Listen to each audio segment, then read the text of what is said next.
Começa agora mais um podcast da PIB Rio de Deus. E hoje nós estamos com um assunto muito interessante aqui.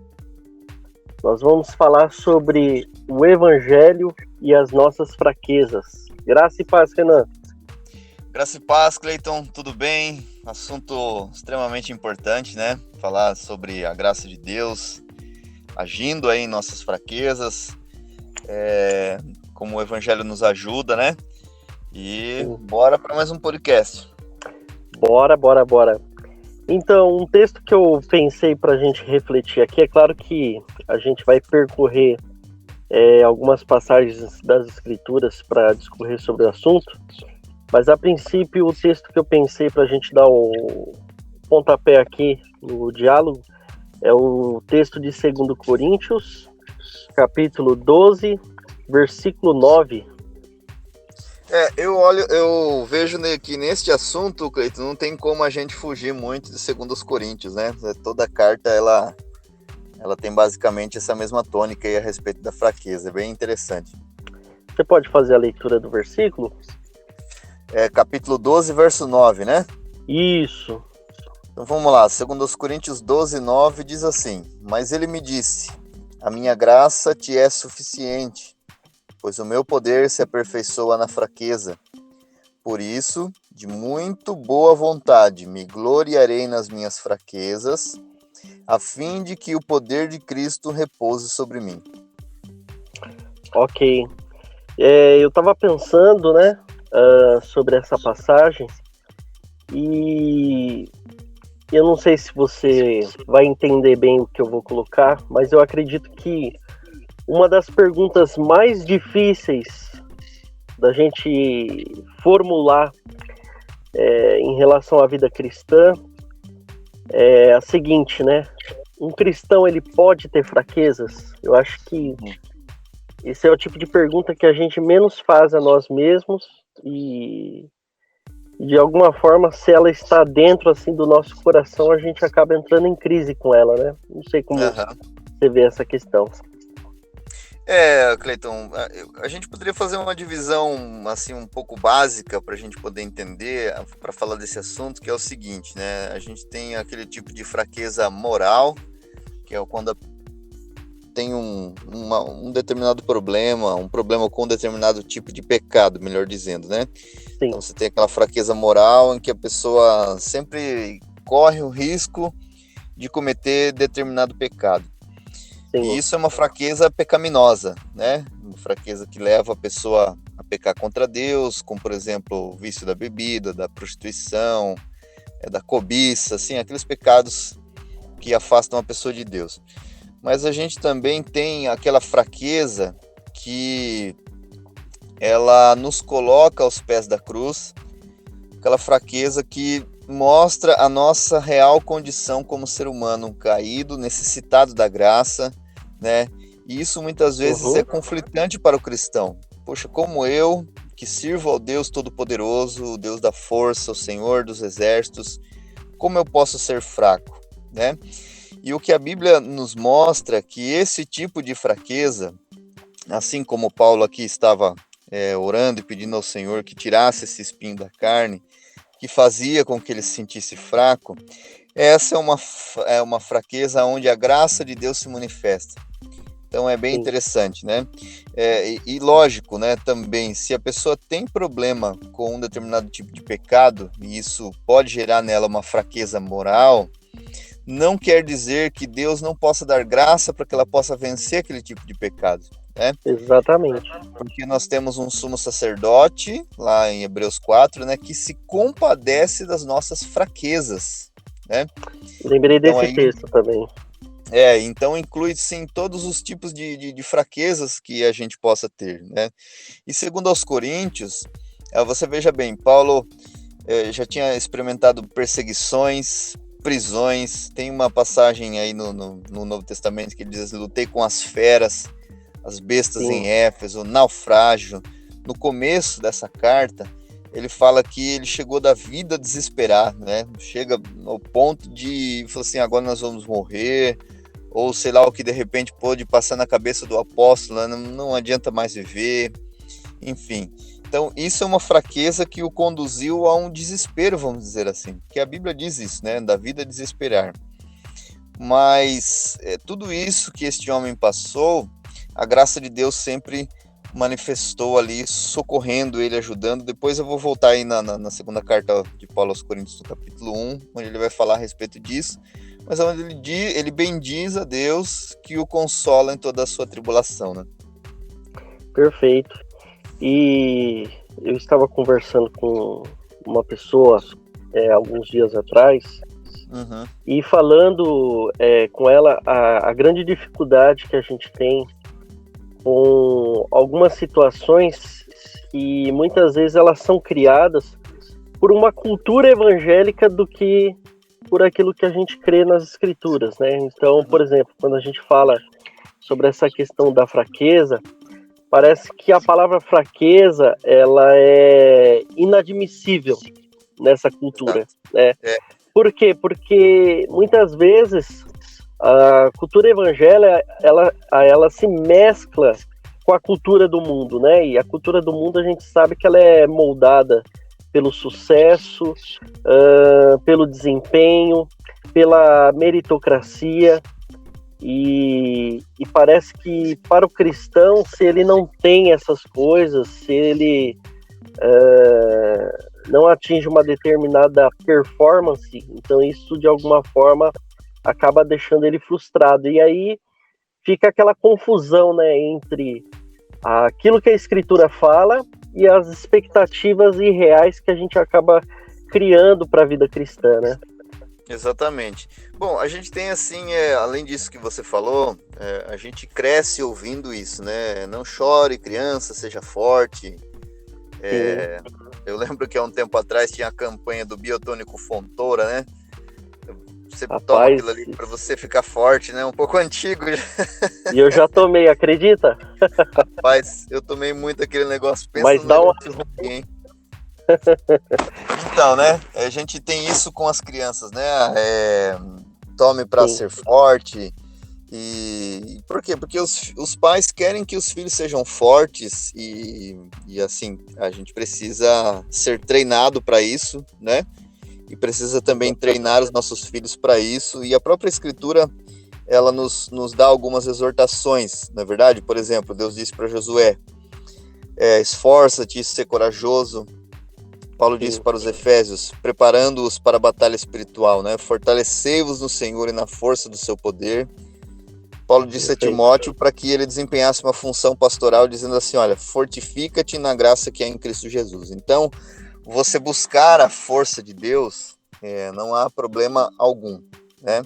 Exato. Agora, a gente vê esses textos e fala assim, poxa, temos que ser fortes, temos que buscar a força, mas o que será que passava na cabeça dessas pessoas, né, como no caso de Josué, o pai da igreja de Éfeso, ou o Timóteo, ao ouvir essas palavras, né? Poxa, eu fico imaginando Josué, o desafio que ele tinha pela frente, né?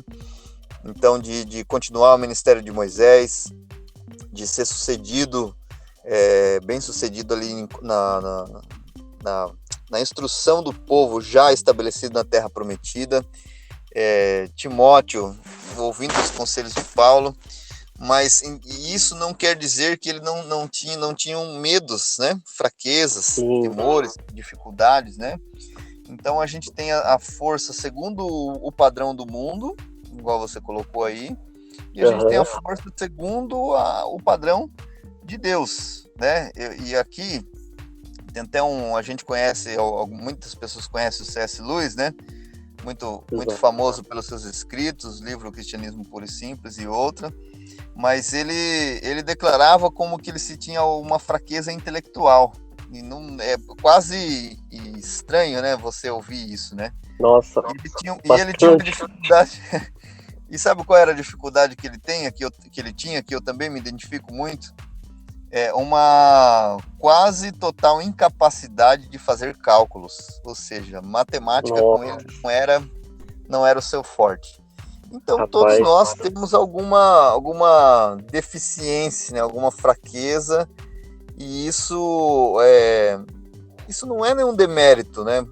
assim, não, lógico, a gente sabe que tudo é pela graça de Deus, nós não merecemos nada, né? Mas Sim. eu quero dizer que isso não diminui a capacidade do ser humano de, mesmo nas suas fraquezas, ele poder produzir algo, ele poder ajudar alguém, ele poder ser bênção na vida de alguém e também de ser instrumento nas mãos de Deus, né? E é legal esse exemplo que você extraiu, até de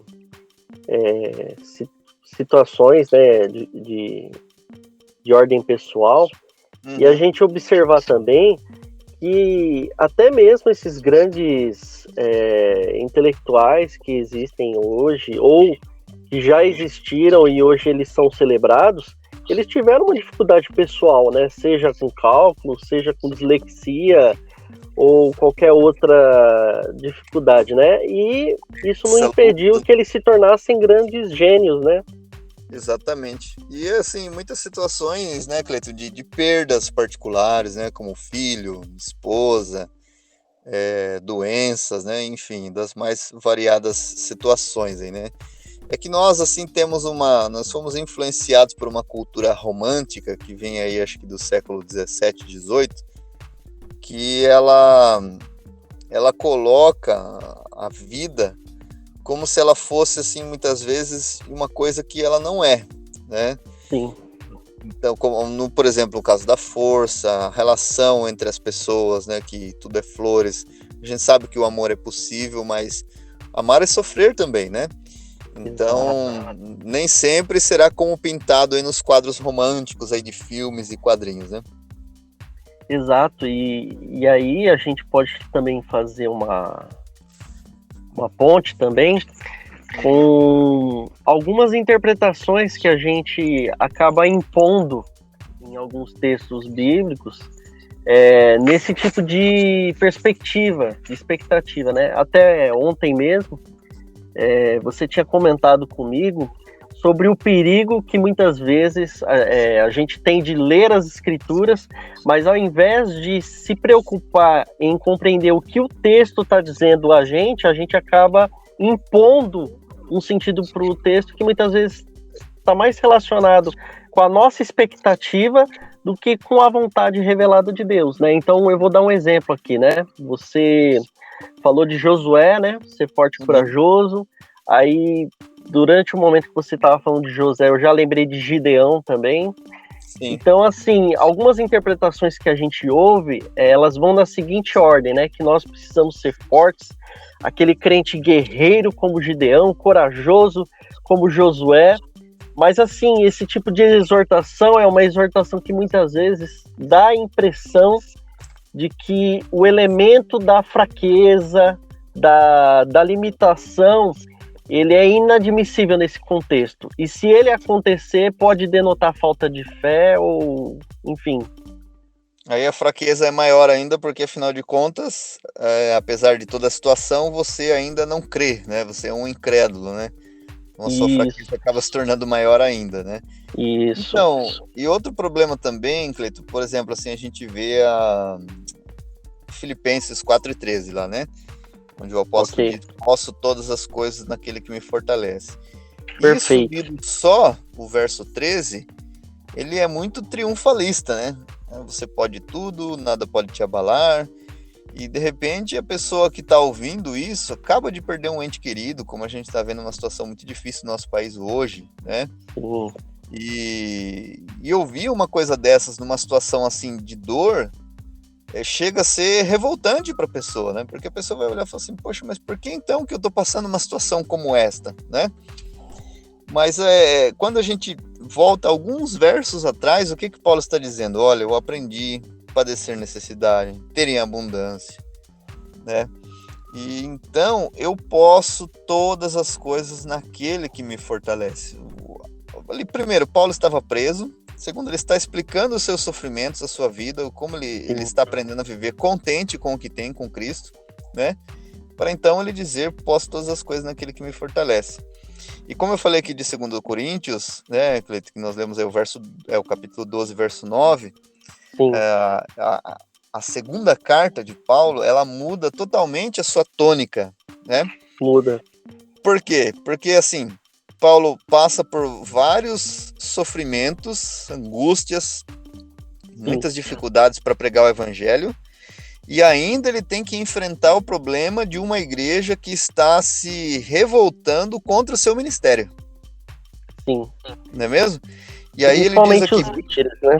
Exatamente. E aí ele diz, no verso 3 do capítulo 1, Bendito seja o Deus e Pai de nosso Senhor Jesus Cristo, Pai das misericórdias e Deus de toda consolação. Né? Paulo aqui está, assim, nas últimas, vamos dizer, né? Está suspirando pelo aparelho da graça, vamos dizer, né? Que nos consola em toda a nossa tribulação, para que também sejamos capazes de consolar os que passam por alguma tribulação, por meio da consolação com que nós mesmos somos consolados por Deus, né? Então, até estava vendo um escritor falando que, assim, neste momento, Paulo não se rende à autocomiseração. Olha como eu trabalho, olha como eu faço, olha como eu sou uma pessoa boa, né? Ele está transformar dizendo... o ministério numa espécie de desabafo. Isso, exatamente. Ele está bem dizendo a Deus, que é o Pai das misericórdias e o Deus de toda consolação, que consola em toda tribulação, para que também sejamos capazes de consolar os que passam por alguma tribulação por meio da consolação com que nós mesmos somos consolados por Deus. Então, consolo, conforto aqui é o que Paulo está sentindo, né? E quando ele sente este conforto, ele também está procurando passar a outros, embora sendo muito injustiçado, né?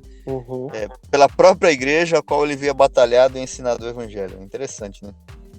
Nossa, e eu acho fantástico porque em outras cartas a gente vê essa demonstração de Paulo sobre o seu sofrimento, as situações, né, que ele passa, mas assim, me parece que essa segunda carta aos Coríntios, ele dá uma ênfase muito grande assim à questão da fraqueza, né? É claro que no sentido de mostrar como a graça ela opera através dessa fraqueza, né? E o que eu acho fantástico é que assim, ele está diante de uma igreja que tem um problema muito sério em relação ao orgulho. A gente vê que isso é um problema desde a primeira carta, porque a localização ali de Corinto, né, a gente não pode esquecer que é praticamente o centro intelectual do mundo, né?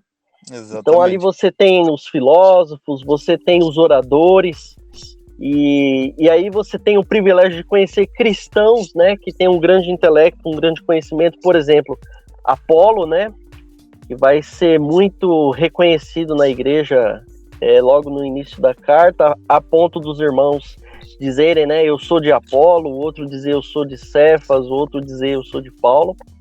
E nessa segunda carta, a gente tem esses líderes e esses falsos apóstolos, né, que Paulo disputa, e parece que esses falsos apóstolos, eles têm um ar, assim, de super espiritualidade, sabe? De triunfalismo, no sentido, assim, de menosprezar realmente Paulo e mostrar que as credenciais deles são muito mais superiores, muito mais evidentes, né? E o engraçado é que se fosse a gente respondendo a esse tipo de situação, humanamente falando, a gente responderia como? Falando de todas as nossas qualidades, rebatendo essas pessoas, afirmando a nossa competência, o nosso desempenho. E Paulo, ele fala das situações que ele passou, dos sofrimentos, mas principalmente ele rebate esses falsos apóstolos falando da sua fraqueza, expondo o seu momento de vulnerabilidade, aonde Deus graciosamente pôde se revelar através da experiência dele. Então eu achei muito interessante isso. Então, e foi uma igreja que Paulo fundou, né? Não foi algo assim que uma igreja que Paulo estava passando, que foi lá dar um ensino, fazer uma pregação, não. Foi uma igreja que Paulo fundou. Sim. Uma igreja indisciplinada, desordenada, desrespeitosa com o seu próprio fundador, né? Agora você imagina o sentimento que ele tinha em relação a esses irmãos, que é como se Paulo dissesse assim, olha, vocês não entenderam nada, né, do que eu falei, né? O evangelho, ele é composto de sofrimento. E aí, já que vocês estão, então, sendo levados aí pela sedução de falsos apóstolos, eu vou mostrar para vocês o que um apóstolo chamado por Deus, o que ele passa, né? O que nós passamos aqui por causa dos sofrimentos de Cristo. E aí no verso 5 ele diz assim: pois assim como os sofrimentos de Cristo transbordam sobre nós, assim também a nossa consolação transborda por meio de Cristo. E aí é como você falou, né? Ele não fica reivindicando, embora ele faça, né, assim, ele use de autoridade, ele fala que ele não queria visitar eles naquele momento, porque senão ele ia ser muito duro, mas ele está falando o quê? Da sua fraqueza. Então, eu vou mostrar para vocês aqui, passei naufrágio, sofri açoites, e ao ponto da minha vida, eu desesperar, e nós tínhamos o quê? Uma sentença de morte, para que não confiássemos em nós mesmos. Olha só, olha a confiança que o apóstolo Paulo tinha, né? Impressionante. Então, o que a gente vê aqui, Cleiton? Um homem já morto, né? Morto em Cristo, sem medo da sua reputação, sem medo do que vai acontecer, mas não é aquele medo assim, eu não sinto nenhum tipo de temor, né? Não sinto nenhum tipo de dor, não é estranho até falar, assim, é muito difícil até de explicar, né? Mas é alguém que já está morto com Cristo, e passe o que passar, sofra o que sofrer, doa aonde doer, ele sabe que ele está em Cristo Jesus, ele não está preocupado com a sua reputação, o que vão pensar, ele está preocupado com o Evangelho de Cristo, e ele tem prazer nos sofrimentos, né? E aqui, voltando na segunda epístola aos Coríntios, no capítulo 12, a gente percebe como Paulo, ele passa por duas experiências, né? Uma primeira experiência é aquela que a gente poderia caracterizar hoje como uma expectativa muito comum no meio evangélico, que é aquela expectativa de você ter grandes experiências, né, de tal forma que aquilo possa convencer do quanto você está próximo de Deus, do quanto você está cheio do Espírito Santo, né? Então, o que acontece? Paulo, ele conta dessa experiência, né, que ele, se no corpo ou não, foi arrebatado ao terceiro céu. Depois ele diz que ouviu palavras inefáveis. Depois ele diz que viu coisas maravilhosas e tudo mais. Ele poderia encerrar o testemunho dele, né, simplesmente nesse ponto, falando das coisas boas, das coisas inefáveis, né? Mas olha que interessante, em seguida, ele relata uma experiência que poucos de nós queremos passar, e poucos de nós, muitas vezes, somos encorajados a dar esse tipo de testemunho, que é justamente o quê? O momento em que a graça de Deus se revela através da fraqueza dele, que é quando ele menciona o espinho na carne, né? Sabe, Cleiton, assim, para fazer um parênteses aí naquilo que você está falando, muitas vezes a gente ouve muito assim os ministros falando, né, para a igreja, para que eles sejam fortes, que Deus tem abençoado a vida deles, que Deus está com eles. Então os ministros, aqui como no caso do apóstolo Paulo, eles se desdobram, se desgastam, aqueles, né, que têm um compromisso com o rebanho e um compromisso com Deus, né, quero dizer. E dizendo que Deus está com eles, que Deus está cuidando dos sofrimentos dele e tal e tudo mais. Mas a gente vê aqui uma outra face da mesma moeda. Como um falso evangelho, como ele causa um desgaste assim nos ministros do evangelho genuíno, né? Que era o que Paulo estava sofrendo aqui, né? Então, se a gente voltar aqui no capítulo 11, se a gente ler assim com bastante atenção e carinho, a gente vai sentir as dores do apóstolo Paulo. Por quê? Porque ele foi o fundador da igreja, ele amava aquela igreja, ele queria ver os irmãos bem, passou por muitos perigos, mas aqueles irmãos estavam dando as costas para ele e dando ouvido aos superapóstolos, né? E aí ele diz aqui no capítulo 12, tornei-me louco, vós me obrigastes a isso, porque eu deveria ser recomendado por vós, visto que em nada fui inferior aos superapóstolos, ainda que eu nada seja. Então, o que é o ponto que eu quero chegar? que os ministros, aqueles comprometidos com a palavra, eles se desgastam, eles se desdobram, eles ensinam a verdade, e em 5 minutos desses super apóstolos aí, que eles falam uma coisa assim, as pessoas já são seduzidas. Então isso é muito desgastante para a pessoa, né?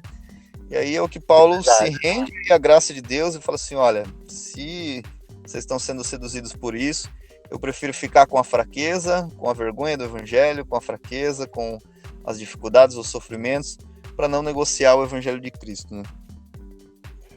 E é interessante a gente observar, né, como o próprio ministro, ele é uma pessoa que precisa ser ministrada pelo evangelho, né? Porque muitas vezes a gente prega, né, fala sobre as boas novas, sobre a graça de Deus, e às vezes as pessoas elas têm a impressão de que quando a gente prega, ou você prega, ou o pastor, é como se estivesse se referindo ao público, e nunca a quem está pregando, né?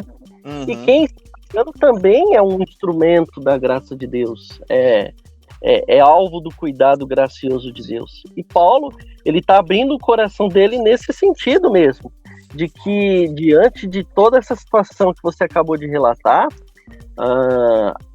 a única rocha aonde ele podia se refugiar realmente era na graça e no amor de Deus em Cristo Jesus, né? Porque ele poderia ser pesado aos irmãos e não foi, como ele tinha o direito de ser ríspido e exigir o direito ao respeito, mas ele abdicou, vamos dizer, nesses termos entre aspas, né? Desses privilégios para justamente revelar Cristo através das atitudes dele, né? Então é interessante como acontece esse movimento do evangelho também na vida de um ministro, né? Que precisa ser constantemente renovado pelo evangelho também. Exatamente. Então o ministro sofre, né? Sofre dores de parto. E aí é aquele contraste, né, que existe, né, Cleiton? São ministros comprometidos, né? Não são pessoas que querem se aproveitar do rebanho, né? Mas como que funciona, né? O discipulado na escola de Cristo, à medida que a gente vai avançando cada vez mais em conhecer a Deus, o próprio Deus se fará com que a gente se torne mais consciente da nossa fraqueza, da nossa dor, de maneira que a gente possa aprender, como Paulo, que quando estamos cientes que somos fracos, e aí somente nesse momento, né, nos tornamos verdadeiramente fortes no Senhor. E não é de se esperar que fosse de outra maneira, né, porque o Cristo experimentou dores, experimentou angústias. Aqueles que o seguem não serão diferentes, né, Cleiton? Até porque a Bíblia diz que não é o servo maior do que o seu Senhor. Ok. E indo para um segundo bloco aqui, tem uma experiência que eu queria contar para você, mas assim, breve, até para a gente analisar e extrair alguma dessa situação. Certa feita, aconteceu o seguinte comigo. Eu tive a oportunidade de pregar uma mensagem, né, na igreja pelo domingo, né, não na PIB, especificamente numa outra igreja. E domingo preguei normalmente, né, e graças a Deus, Deus deu a graça, abençoou, os irmãos foram edificados. Mas da mesma forma que eu preguei na terça-feira, rapaz, eu tava sentindo uma ansiedade assim terrível, mas tão terrível que chegava assim, tremia. E aí uma pessoa que presenciou essa cena, ela levantou esse questionamento, né? E eu acho que é legal eu falar isso, porque pode ser que existam pessoas que se identifiquem com essa situação, às vezes não sabe como aconselhar alguém nessa situação, ou não sabe como lidar com ela. E essa pessoa virou para mim e disse o seguinte: puxa vida, eu não consigo conciliar isso, né? Você pregou tão ousadamente no domingo, mas hoje na terça já está sofrendo de ansiedade. Como que funciona isso, né? E como a gente pode ver isso numa perspectiva bíblica, de aconselhamento pastoral, enfim. A gente pode ver isso como o que a Bíblia diz, tesouro em vaso de barro, né? Porque se a gente, por exemplo, prega em um domingo ou em qualquer ocasião que seja, né? E a gente está tão confiante em si mesmo, aquela mensagem não terá efeito algum na nossa vida, né? E isso também é normal, porque o próprio Senhor Jesus, o que ele ouviu muitas vezes, né?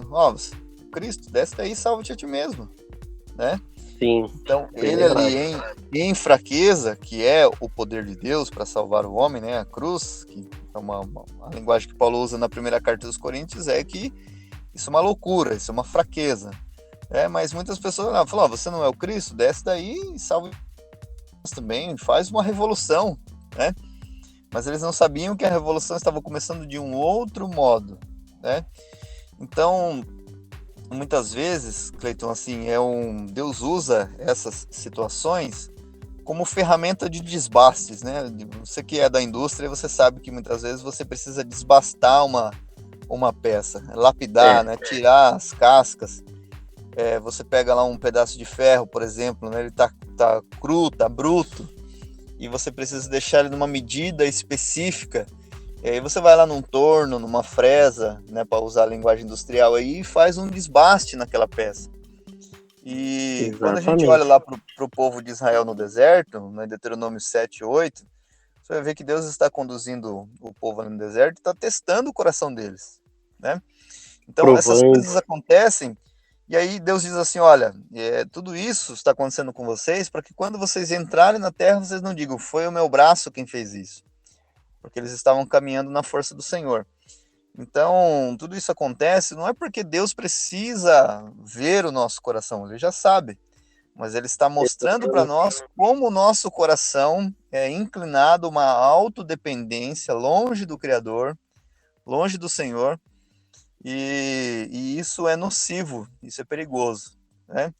Então, o que o crente pode se alegrar? O cristão pode se alegrar da seguinte maneira: poxa, eu sou fraco, eu tenho dificuldades, eu tenho problemas, mas Cristo é tudo que eu tenho. E aqueles que julgam ter uma força, tudo que eles têm está neste mundo. Na eternidade, as coisas serão bem diferentes, né? Então, eu penso que é mais ou menos por aí, né? E é normal, às vezes a pessoa pensa que vir a Cristo vai resolver todos os seus problemas, todos os seus medos, né? A sua vida financeira vai ficar muito bem, você não vai ter mais medo de nada, você vai ficar um super cristão. E na verdade não é, às vezes as coisas podem até piorar, né? Para que o tesouro se revele que é Cristo Jesus. E para a gente fechar com chave de ouro, uma outra questão importante também, para você que gosta muito de... É claro que toda escritura a gente tem que gostar, né? Tem que conhecer. Sim. Mas você que tem uma apreciação aí pela Epístola aos Hebreus, a gente pensar um pouquinho naquela famosa galeria, né? Dos heróis da fé. Hebreus capítulo 11. Exatamente. Se eu não me engano, eu acho que a expressão heróis da fé foi a gente que intitulou assim, né? O capítulo, né? Eu acho que no original a ideia de herói não aparece muito, né? Assim, não aparece. Isso foi vamos dizer assim, uma distinção, uma nomenclatura que foi dado, né? Mas não é o herói no sentido, como que a gente pode dizer, Cleiton, o Superman ou Batman, alguma coisa do tipo. Exatamente. Né? Um heroísmo que venceram não por eles mesmos, mas venceram pela fé, né? Exatamente, né? Por que eu fiz menção desse texto? Porque é aí que muitas vezes cai naquele risco que a gente falou nos podcasts anteriores, né? Do seja como Davi, seja como Elias, seja como Josué.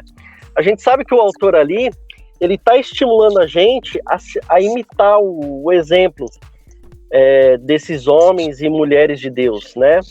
Mas assim, você falou uma coisa importante, porque ali naquele texto, na verdade, o que é enaltecido não é a capacidade desses homens, Não é a performance, não é o desempenho deles, mas é a fé. É a E uma fé ativa, né? Como diz o Packer, né? Uma fé operosa. Então, pela fé, pela confiança nas promessas de Deus, pela confiança na fidelidade de Deus e na promessa do Evangelho, aqueles homens foram movidos, né, a praticar aquelas ações, a passar por perseguições, a não desistir, a passar no deserto. Então, aquele capítulo, ele na verdade enaltece a fé. E é legal porque uma vez eu li num livro do Lloyd Jones, se eu não me engano, é O Clamor de um Desviado, que é sobre o Salmo 51. Nesse livro, o Lloyd Jones ele diz o seguinte: os heróis bíblicos, eles não são como os heróis seculares, né? Então, por exemplo, você tem a história do rei Arthur, você tem por exemplo, os heróis da Marvel, os heróis da... O que acontece? Todos eles, você vê um enaltecimento das virtudes. Exato. Mas muitas vezes a gente ignora que eles têm um ponto fraco, eles têm as limitações, né? Então, a gente sempre cria aquela expectativa, né, de uma coisa romantizada, de uma vida cristã vitoriosa, mas no sentido assim de nós sermos heróis, quando na verdade o capítulo vai enaltecer a fé. É como o Thor sem martelo, o Batman sem o Batmóvel, né? E aí por aí vai. Então, e este pela fé, a gente tem que entender que a fé aqui, Cleiton, não é simplesmente o fato de eu acredito que vai acontecer, é um relacionamento com Deus, né? Exatamente. Então, nesse relacionamento com Deus, a parte mais temerosa, a parte que duvida é a nossa parte, não é Deus. Então a gente vê aqui vários personagens, né? Pela fé, Abel ofereceu a Deus sacrifício superior de Caim, Enoque foi arrebatado. Sem fé é impossível agradar a Deus, sem relacionamento, de crer nele e se aproximar dele. Então esses homens, eles tiveram temores, eles tiveram problemas, dificuldades.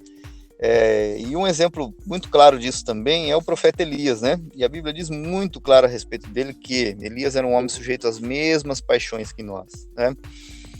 No entanto, ele orou uma vez e não choveu, depois orou novamente e a terra recebeu a chuva. Enfim, mas Elias era um homem que, igual você falou do exemplo do domingo para segunda-feira para terça, pregou diante dos profetas de Baal. Quando foi no outro dia, Senhor, me tira a vida porque não compensa mais viver. Você vê? São os altos e baixos de uma pessoa, como um ser humano, com todas as suas faculdades mentais, psicológicas, desejos, vontades, né? E que a graça vem e sustenta a vida dessas pessoas. Então, aqui em Hebreus, diz, da fraqueza tiraram forças, né? Apagaram a força do fogo. Mas como eles fizeram isso? Pela fé no seu relacionamento com Deus. E o que é muito legal, muito interessante, assim, essa carta foi escrita num contexto de perseguição, de desânimo, de fraqueza mesmo, né? E aí o escritor diz lá no final, dizendo assim, o mundo não era digno dessas pessoas, andavam por desertos, montes, cavernas e buracos da terra. E Deus abençoou a vida dessas pessoas, né? E ele cita muitas pessoas aqui, algumas de um caráter moral até duvidoso, como Davi, como Sansão, mas enfim, são pessoas que acreditaram em Deus e que pela fé entenderam que é o Senhor quem sustenta, quem fortalece, e prosseguiram em meio às provações, que também os hebreus aqui tinham esse risco de querer voltar atrás, né? E o escritor está consolando eles. Sim, e outra, se a gente for partir para a biografia dos grandes homens de Deus, a gente vai observar também essa mescla de fraqueza e fé, né? Porque através da fraqueza, das situações, das dificuldades que esses irmãos enfrentaram, Deus ele foi moldando a fé, ele foi sustentando com graça, né? Por exemplo, a gente tem a biografia aí do John Wesley, né? Foi um grande pregador da palavra de Deus e tudo mais. Só que a gente tem essa tendência de construir uma biografia perfeita né? E ignorar também que ele teve seus momentos de fraqueza e de fracasso, né? Exato. Você falei, né? lê a biografia completa, você vai observar que Wesley ele foi um fracasso como missionário na Nova Inglaterra, por exemplo, lá nos Estados Unidos. Nos Estados Unidos. Mas Whitefield, que era amigo dele, teve sucesso. Agora, como explica isso? É a mesma situação aqui de Paulo e daquilo que nós estamos falando. É a multiforme graça de Deus. Só que através desse momento de fraqueza, Wesley ele pôde ter um contato com alguns amigos que apresentaram a ele a doutrina da justificação pela fé, e ele testemunha que o conhecimento que ele teve dessa verdade e o impacto dessa verdade na vida dele foi tão grande que o coração dele ardia em chamas, né? E isso o moveu a pregar em todos os cantos da Inglaterra e a ter um ministério profícuo.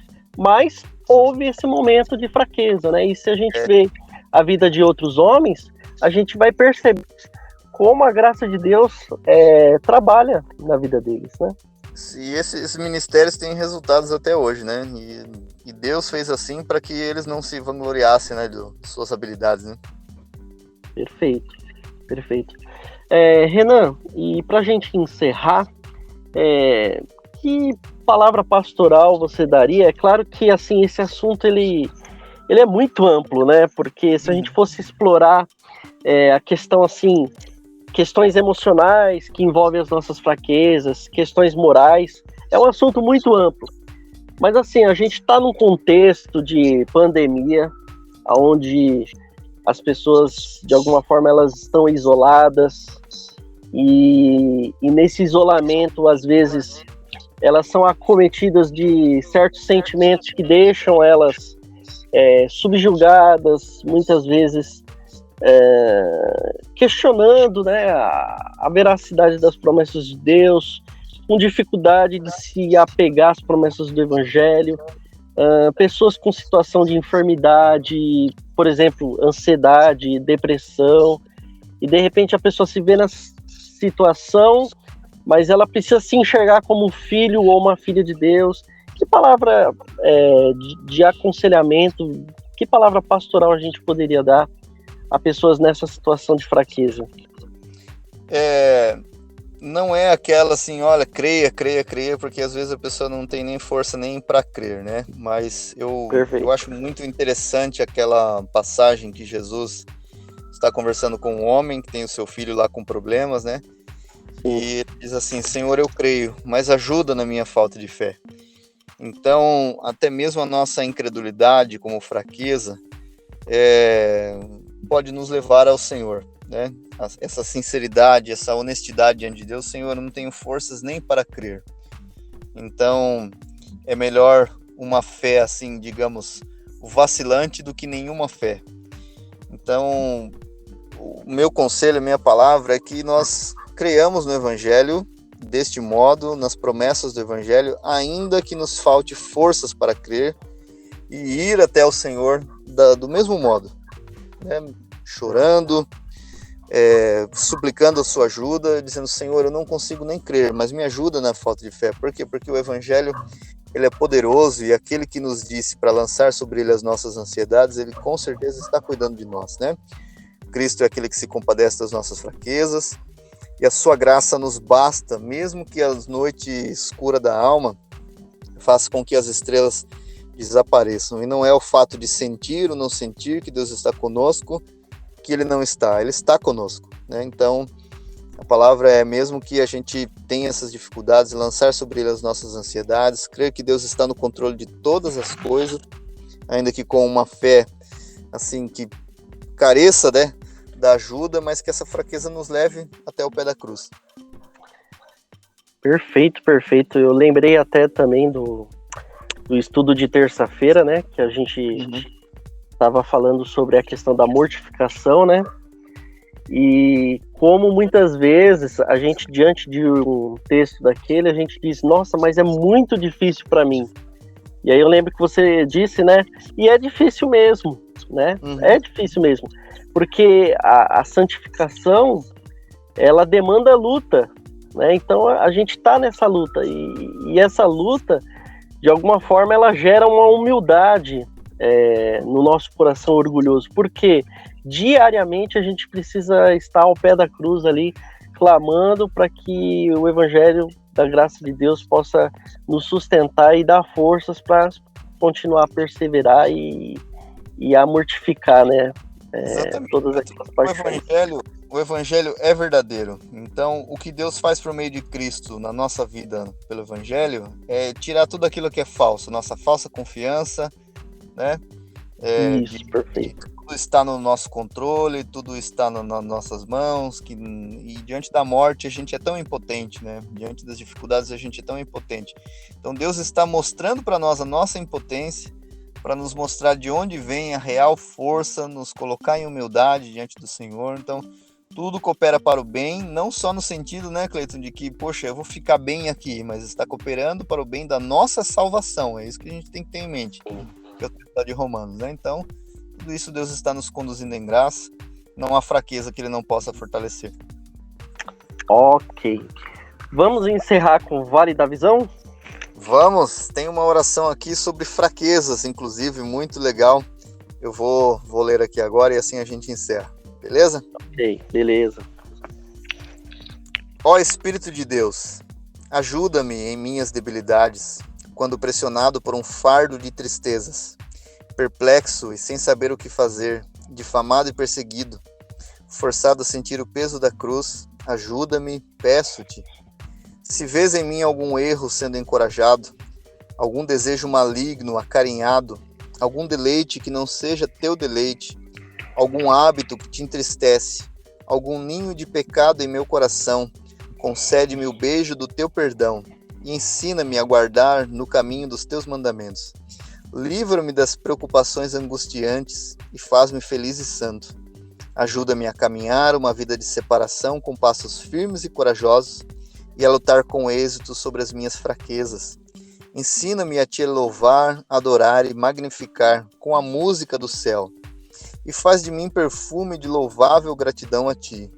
Não me curvo aos teus pés como um escravo perante um tirano, mas exulto diante de ti como um filho com o pai. Dá-me poder para viver como teu filho em todas as minhas ações e a exercer esta filiação sobrepujando o meu próprio eu. Preserva-me do deslumbramento que advém com a prosperidade e sobre quanto à felicidade em alegrias que não vêm de ti. Conduz-me em segurança para o reino eterno. Não importa se a estrada seja acidentada ou plana, peço somente para ver a face daquele a quem amo, a estar contente, tendo pão para comer e roupa para vestir, conquanto possa ser levado em paz à tua casa. Amém, glória a Deus. Rapaz, preciso comprar esse livro. É bom, viu? Como ele diz aqui, no propósito não é fornecer orações, mas é mostrar como os crentes, né, cheios da palavra, eles oravam, né? Resumidamente é isso. Amém, que nós possamos viver pela fé na dependência dessa suficiente graça. Amém. Deus abençoe, Renan. Deus abençoe, Cleiton, muito obrigado a todos pela paciência em nos ouvir. Rapaz, eu tenho ouvido aqui os podcasts, como a gente fala caipira, né? Puxa, mas não tem jeito, é o sotaque do sorocabano mesmo. Que Deus abençoe, muito obrigado, um prazerzaço estar aqui, até a próxima, se Deus quiser. Até a próxima, se Deus quiser. Deus abençoe todos os ouvintes também, todos os nossos irmãos da PIB Rio de Deus. A graça do Senhor seja com o vosso espírito.